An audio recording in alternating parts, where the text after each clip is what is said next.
Good morning, friends. This is Father Loyola Amalraj, a senior priest of Milwaukee Archdiocese. I'm here to offer some of my reflections on the 32nd Sunday of the Ordinary Time. The Old Testament reading from the Book of Kings, chapter 17, verses from 10 to 16, and Mark's Gospel, chapter 12, verses 41 to 44, are the kind of background for my reflections. You and I become insecure when we meet with scarcity of things, having little or not having enough of what you would like to hang on to, and that causes fear and insecurity.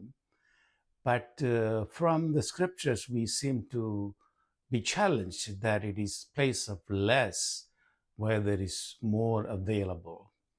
As we have heard from the first book, from the first reading from the book of the Kings, the widow had very little things, little flour, little oil, and the prophet Elijah asks for very little uh, piece of the cake. He's not asking for much, but in the midst of her fear, she's challenged to go and make something for him, hoping somehow something will come out of it. So self-sacrificingly, she makes a sacrifice, which is also being reflected in the gospel today, because in the gospel, Jesus looks at people making contributions, surrounded by his disciples. Monies have been thrown into the temple treasury. Obviously, they make a noise, and the seers could understand how much is being thrown into. Whereas this poor little widow threw a few cents that she had for her sustenance for the next day. She just didn't give something, but she gave it all. That is what Jesus is drawing his attention to his disciple. See, she gave everything away, her whole life saving. From nothing, she develops this daring trust in God.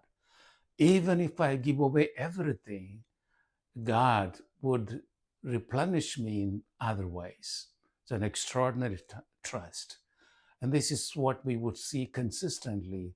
The poor and the neglected and the discarded are the ones who jump to God with an extraordinary open-mindedness and demonstrate their trust in God. That kind of a trust eventually becomes an experience of God's love. That's what Jesus would demonstrate on the cross. Having nothing, he simply chose to trust in his Father's love.